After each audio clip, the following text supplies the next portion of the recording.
To keɗitoɓe, hande min heɓata waddango on kubaruji duniyaru sabu dalilaji goɗɗi. Ngam non wo'ine jonde ngam heɗitiggo taskaramji ɗi min taskani on hande.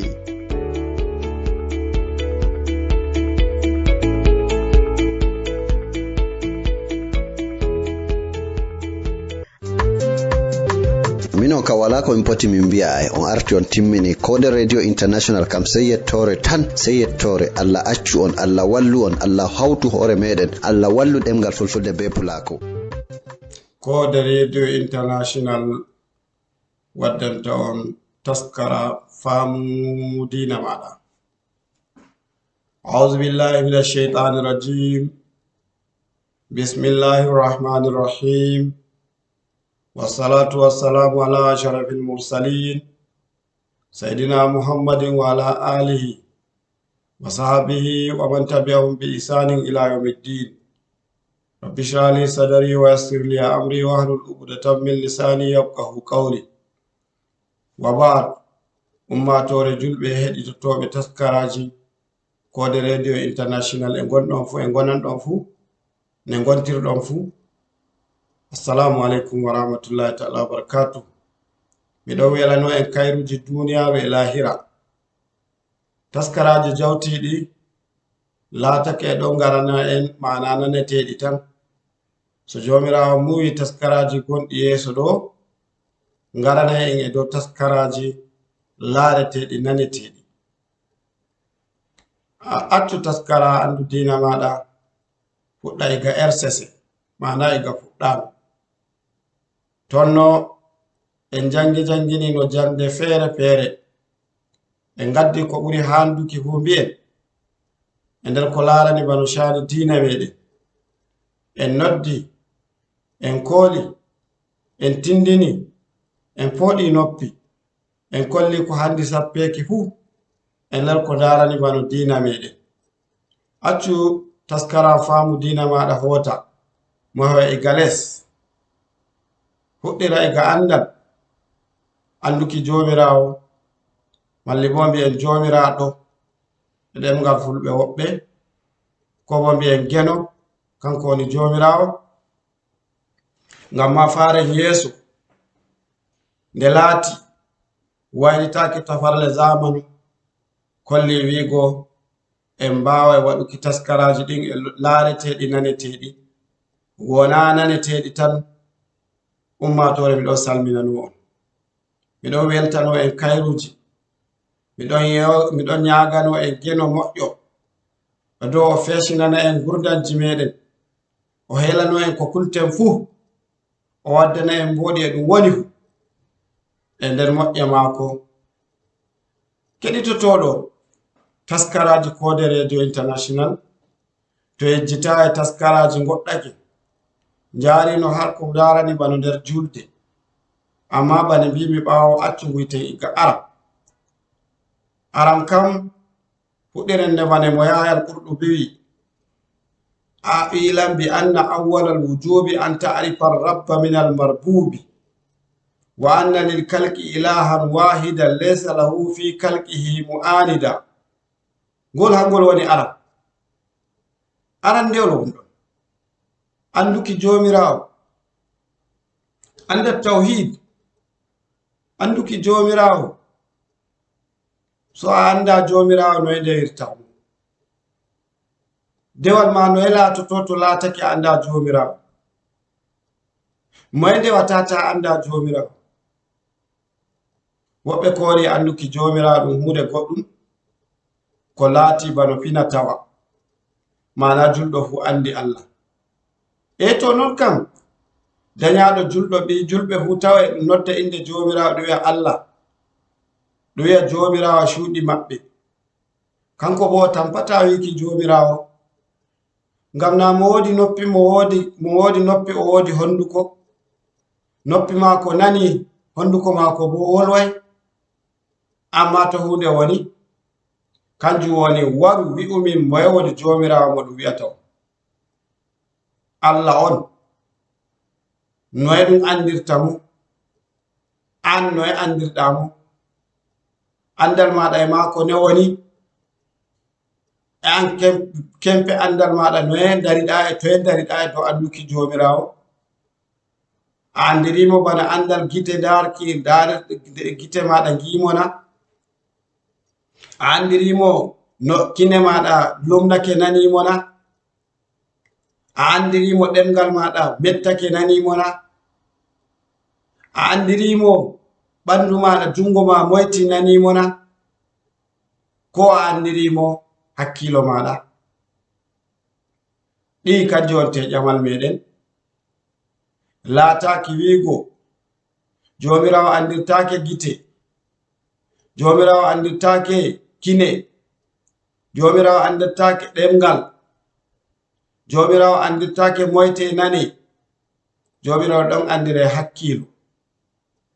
Ngam ma wodi kiitaji kendeteɗi kiitaji tati. Wodi hukumu shar'i, kiita shari'a. Jomirawo wi'i, annabojo mako nulaɗo mako sallallahu alaihi wasallam wi'i, malla bo modiɓɓe faami wiigo jomirawo wi'i, ko bo modiɓɓe anditi wiigo ma'ana nulaɗo mako wi'i. To ɗi hanji wonte ma'ana ko ɗum famata e dow ma'ana andal jomirawo. Kamma non andal jomirawo wona ɗum andiramo noppi, wona ɗum andiramo gite, wona ɗum andiramo kine. Jomirawo e andire hakkilo. Hakkilo hango famanta neɗɗo jomirawo heɓtamo. Anda hanko wonte kanduɗo reweki, hanko wonte deweteɗo, kanko wonte maro, kanko woni jeyɗo. En gadda e ate ɓurɗe handuki ne ɗum andirta jomirawo e ma'ana e ko darani andal meɗen e nder tawhidu meɗen. Tawhidiji wodi leccule fere fere. Aran to ɗum andine tawhid goti ɗinki jomirawo, malli bo mbiyen e nder caltuka ɗemgal non tan gotinki kuje goɗɗum daga nder kujeji goɗɗi ɗuɗɗi, kanjum woni tawhidu. Wahhattu shay'a min al ashiya, mi herɗini hunde wonde woore e nder kujeji ɗuɗɗi, hanjum woni tawhid. Ngam manon ɗo to en laari wodi kujeji deweteɗi fere fere. Woɓɓe ɗon ndewa nange, woɓɓe ɗon ndewa malaikaɓe, woɓɓe ɗon ndewa ginnaji, woɓɓe ɗon ndewa lekko, woɓɓe ɗon ndewa annabi Isa alayhi salam, woɓɓe bo ɗon ndewa giɗaɗi ɓerde muɗum. Moye handi reweki? Kanko woni jomirawo al ahadu samad, lam yalid wa lam yulad. Kanko jomirawo oni goto mo ɗum farata hajiji fu fake muɗum. Mo kanko woni kumtano en hajeji, kanko woni deweteɗo meɗen. Kanko bo o rimayi o rimaka, ma'ana o danyayi o danyaka. Ngam manon kanko wonte kanduɗo ma'ana ndewe. Wona ndewen leggal, wona ndewen malaikaɓe, wona ndewen bo ginnaji, wona bo ndewen kujeji goɗɗi ɗi leɓayi ndewen fu. Jomirawo ɓangiɗo ceniɗo kanko handi ndewen, kanko wonte maro meɗen, kanko woni taguɗo en, hanko wonte kokkowo en, hanko wonte bo coynowo en, kanko wonte fofinowo en, kanko wonte maynowo en, kanko wonte kokkowo en, kanko wonte kaɗowo en, kanko woni ɓangowo darajaji men, kanko woni lestinowo darajaji, kanduɗo lestineki darajaji. Keɓɗo fu kanko hokki ɗum, denduɗo fu kanko lellini ɗum, keɓɗo fu kanko heɓni ɗum, jaaruɗo e yaari fu kanko yaari ɗum e yaari, lestuɗo halki majji fu hanko wonte majjinɗo ɗum. Ngam ma wala goɗɗum e jungo goɗɗo sona jungo mako kanko. Hanko wonte gaɗowo ne yiɗi fu, ko muyi fu hanjum woni ko waɗata. Taskaraji meɗen garoji yeso ɗo ɗi fu maji ɗi ndara ko nder darani ma'ana anduki jomirawo on. Aranni anden taw wodi daranɗe juldanku 5. Daranɗe juldanku 5 ɗe kanje woni: arandewol anduki jomirawo on, ɗiɗaɓol bo julde, tataɓol bo sumaye, nayaɓol bo ittuki zakka joyaɓol bo hijjore en ngara e dow waɗuki wangaranji feere feere e dow ko larani bana ɗiɗɗinɗin joyi bane fuɗɗirɗen e dow tawhidu amma hande kam wakkatire nde koshanaɗen waddi hoore e tana ardiɓe en e dow kode radio international dariɓe taskaraji ɓin jotti on hoorejo dow ɗon usmanu cheikh usman nden e bana dariɓe ardiɗo suudu nun gonɗo e abuja mala oumar aliyu nden e huroɓe kode radio international ɓe fuu maɓɓe gotol alaka darde maɓɓe taskara ɗum wari ha moɗon mbiyami wassalamu aleykum wa rahmatullahi ta'ala wa barakatu allah hoda en e taskara goɗɗum feere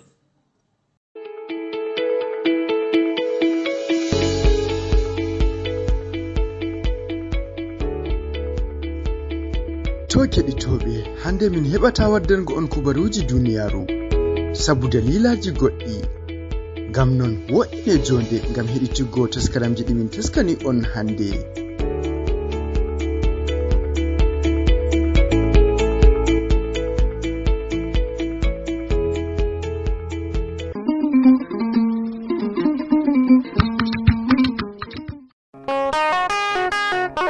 Lale lale, lale lale, fulbe Najeriya.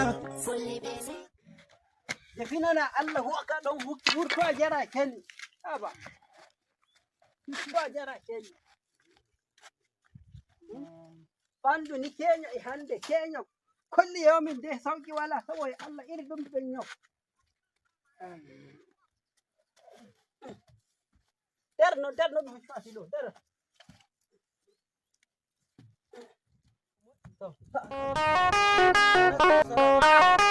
Likita kin zo? Kai, Ya mai jikin? Tara da dai mai jikin da likita kai she jiya yau. Wannan mai jikin sai ya sha allurai fa. To, gashi dai ina gaya maki dai ka tsakani da Allah. Wancan ruwan da na sa jiya ya kare? Ruwan nan bai kare ba. Bai kare ba? Bai kare ba.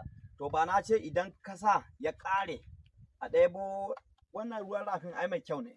Ruwan rafi ba? Mai kyau ne. Shi muke sha ai. In ka ɗebo sai ka abin nan ɗin shi. Alhamdulillah. A rinka ƙarawa. Da komai ragowar maganin na ji. To, rai kuwa. Yanzu ka ga wannan. Gashi waya. In aka haɗa da shi. Gashi. Yawwa. Gashi. Yawwa. To ka ga Wai wannan. gaya baki dai jikin nan da na bashi ruwan nan. Yawwa. Aka ɗaura ruwan nan. Sai muka ta ɗiba a randa muna ƙarawa sai ya kama amai kawai sai muka bari. To yanzu kana ji yanzu za a yi mashi guda 3 magani da wannan za a haɗa shi da wannan. To yawwa. To na allura she? Dama na yi ƙananan sun ƙi yanzu shine na ɗauko wannan babban. Amma ha babba she waya. Ai babban nake son mashi. Ai babba she. Yau babban nake son mashi. Ai. To da wannan ciwo na jauro, wannan ciwo na jauro. Gashi na tun da ya zama ba lafiya shanu ba sa ƙoshi waya. Kai. Na shi ka damuwa waya na ni. To yanzu alhamdulillah. Na ji bari a yi mashi na baya. To na baya za a yi? Na baya za a yi mashi. To, ba zan magani ba waya.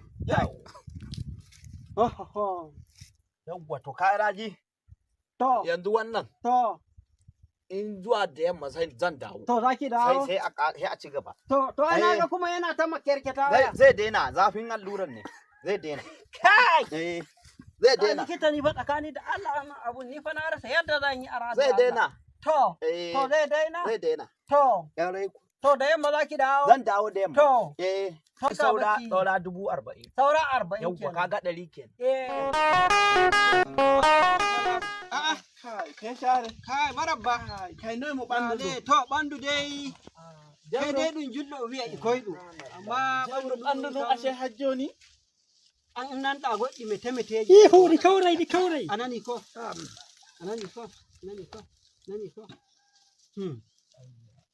Wato ɗum fi yeso. Kede bo kadi in waɗi ka warki shede. Yaho gene yamdi dake. A'a.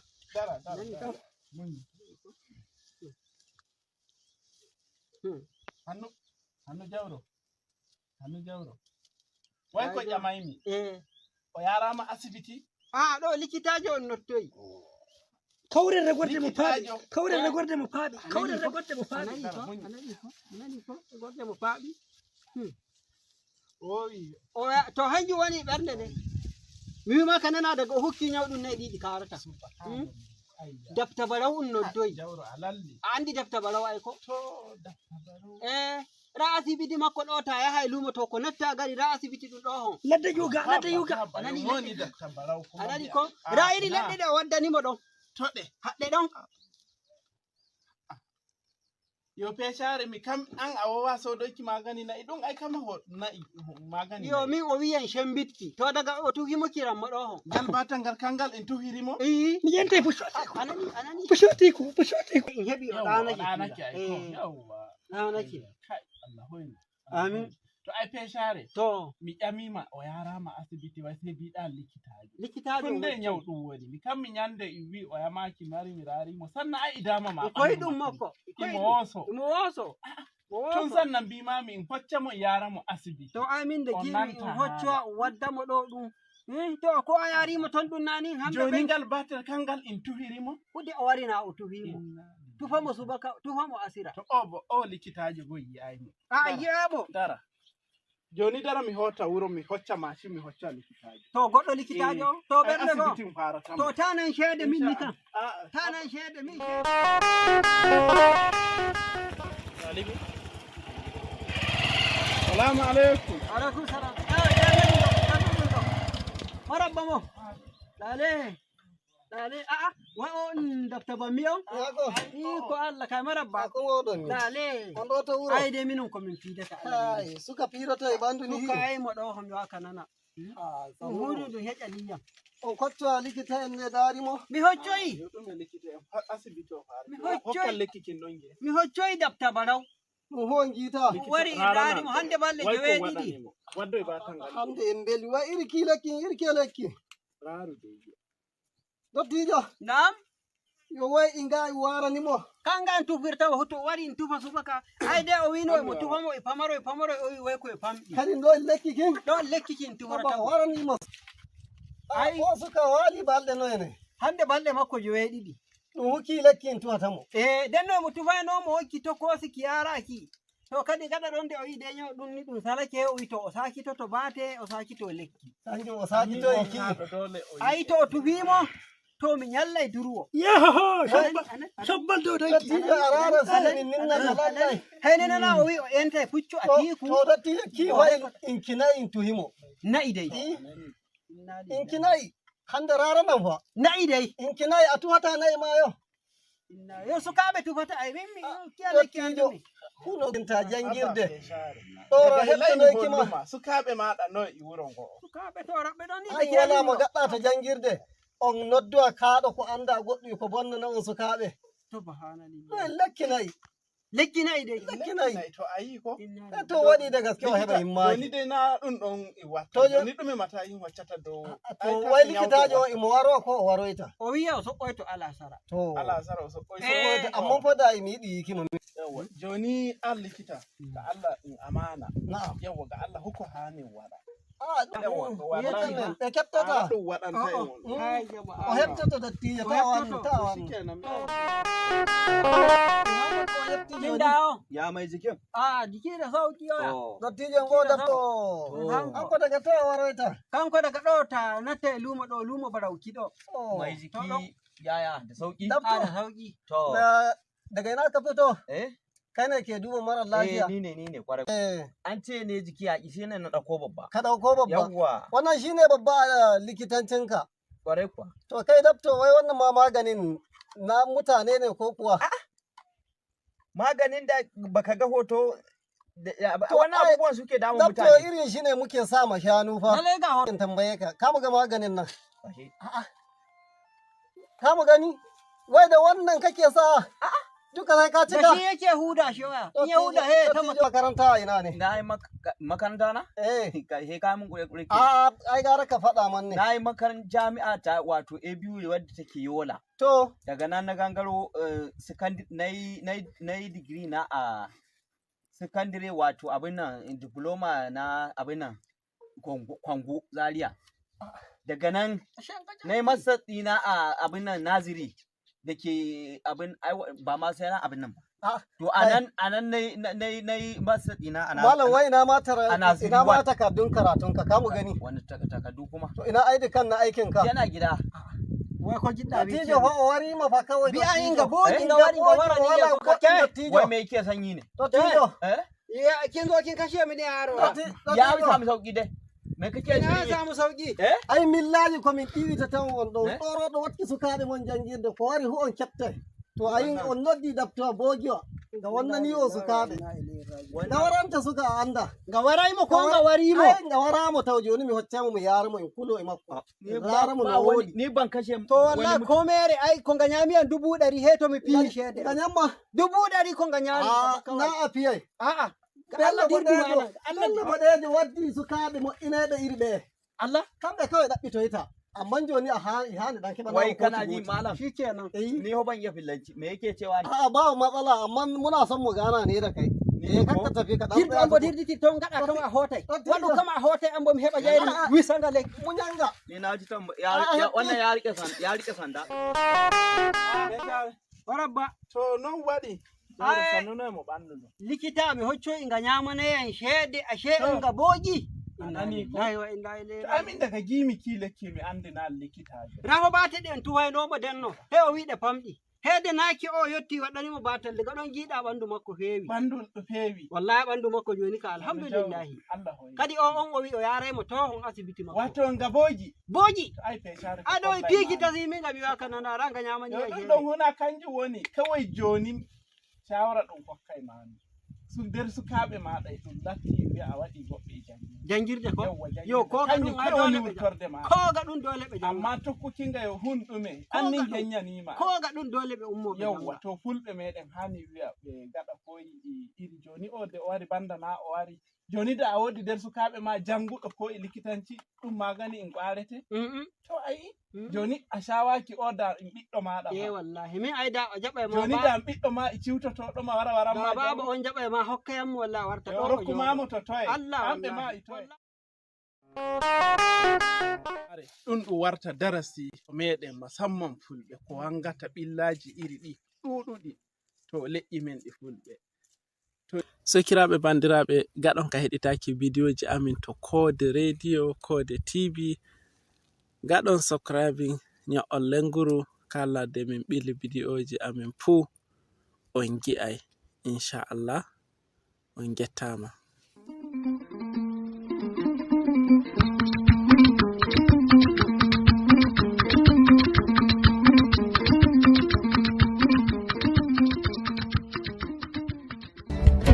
O wi jangen janginen mo jangani wawata halde pular mi hesata yimde ngal mi woppata ngare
Amde altine, kale amde altine, amde altine,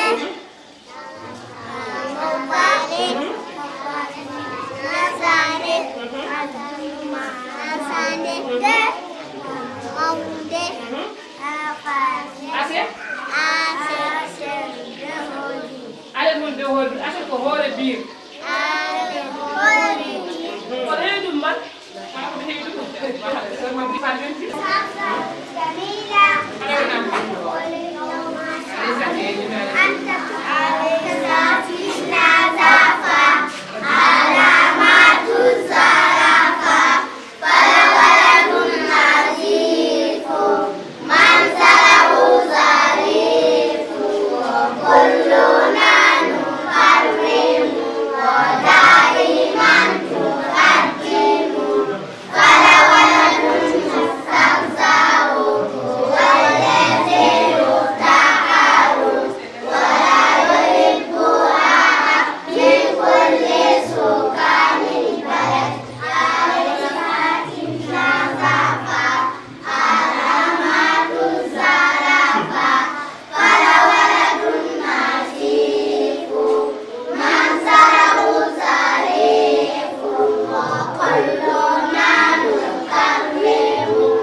café min mi yari café an yarani café